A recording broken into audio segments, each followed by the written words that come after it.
In circuits of light where the skyline's born, a digital sun for a brand new dawn. We rise a golden horizon line, a powerful synthesis, bold design. The future's heart, HD Sun Lion, HD Sun Lion.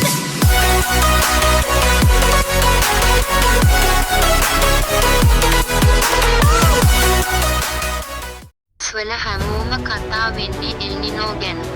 එල්නිනෝ ඇවිත් වැස්ස නැති වෙයි, රටම උණුසුම් වෙයි කියලා හැමතැනම reports යනවා. හැබැයි අපි හිතන තරම් මේක සරලද? මේ අපේ සාමාන්‍ය වැසි කාලයක් මේ එල්නිනෝ නිසා වෙනස් වෙලා කියලා වාර්තා කියන්නේ. ඇත්තටම කාලගුණ විද්‍යා දෙපාර්තමේන්තුව අපිට කියන දේවල සත්‍යතාව මොකක්ද? අද අපි මේ වීඩියෝ එකෙන් හොයන්න යන්නේ එල්නිනෝ සහ ලංකාවේ කාලගුණය අතර තියෙන සැඟවුණු සම්බන්ධය ගැන. මේක දැනගත්තොත් විතරයි ඔබට පුළුවන් වෙන්නේ මීළඟ මාස කිහිපය වෙනුවෙන් සූදානම් වෙන්න. එල්නිනෝ කියන්නේ මොකක්ද? සරලවම කිව්වොත් එල්නිනෝ කියන්නේ මධ්‍යම සහ නැගෙනහිර පැසිෆික් සාගරයේ මුහුදු මතුපිට උෂ්ණත්වය සාමාන්‍යයට වඩා ඉහළ යාම. මේක මුළු ලෝකයේම කාලගුණ රටා වෙනස් කරන බලවේගයක්. ලංකාව තියෙන්නේ පැසිෆික් සාගරයෙන් හුඟක් දුර වුණත් මේ ගෝලීය බලපෑම අපේ දේශගුණයටත් අනිවාර්යයෙන්ම බලපානවා. ප්‍රධාන ගැටලුව වැසි කාලය ඒ උණුසුම් කාලයක් වෙන්නේ. ගොඩක් දෙනෙක් අහන ප්‍රශ්නයක් තමයි ලංකාවේ වැසි කාලය එහෙමම තියෙද්දී ඒ කාලගුණ වාර්තා කියන්නේ මේක උණුසුම් කාලයක් වෙයි කියලා.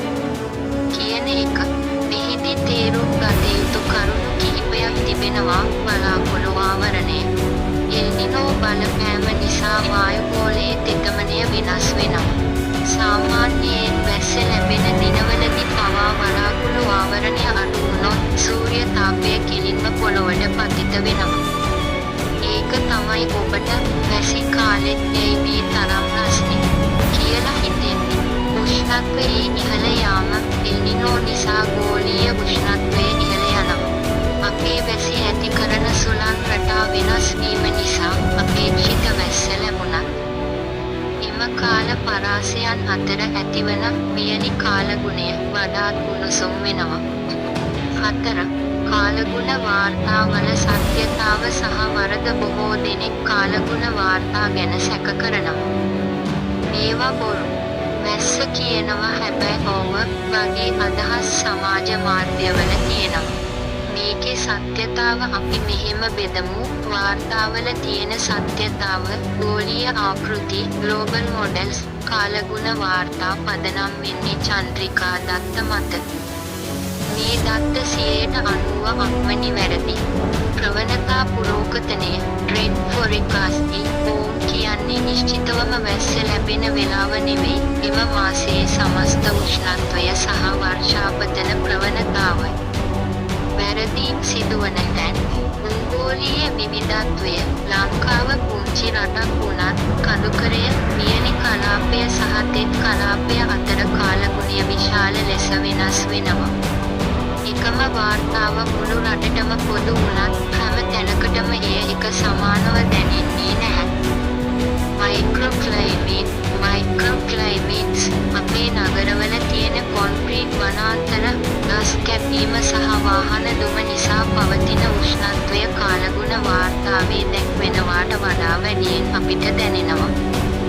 ලංකාවට එල්නිනෝ බලපෑම ඇත්ත තත්ත්වය කුමක්ද? එල්නිනෝ නිසා ලංකාවට බලපාන ප්‍රධාන සාධක නිරිත දිග මෝසම. සමහර එල්නිනෝ අවුරුදුවල නිරිත දිග මෝසම් වැස්ස අපේක්ෂිත ප්‍රමාණයට වඩා අඩු වෙනවා. උෂ්ණත්වය පවතින සාමාන්‍ය උෂ්ණත්වයට වඩා සෙල්සියස් අංශක 1 සිට සෙල්සියස් අංශක 2කින් උෂ්ණත්වය වැඩි විය හැකියි. කෘෂිකර්මාන්තයට තර්ජන ජලාශවල ජල මට්ටම අඩුවීම සහ භෝග වගාවට අවශ්‍ය තෙතමනය නොලැබීම සිදුවිය හැකියි. 6. අපි සූදානම් වෙන්නේ කොහොමද? ජල කළමනාකරණය අනවශ්‍ය ලෙස වතුර නාස්ති කිරීම අවම කරන්න.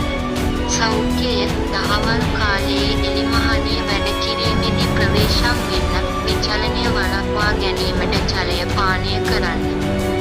නිවැරදි තොරතුරු හැම විටම කාලගුණ විද්‍යා දෙපාර්තමේන්තුවේ මෙඩ් ඩිපාර්ට්මන්ට් නිල වෙබ් අඩවිය හෝ නිල මාධ්‍ය වාර්තා පමණක් විශ්වාස කරන්න. අවසානය කොන්ක්ලූෂන් එල්නිනෝ කියන්නේ සොබාදහමේ චක්‍රයක්. අපි ඒක වෙනස් කරන්න යන්න ඕනේ නැහැ. නමුත් ඒකට අනුගත වෙන්න පුළුවන්. කාලගුණ වාර්තා කියන්නේ ඔබට අනතුරු ඇඟවීම් ලබා දෙන මෙවලම් විතරයි.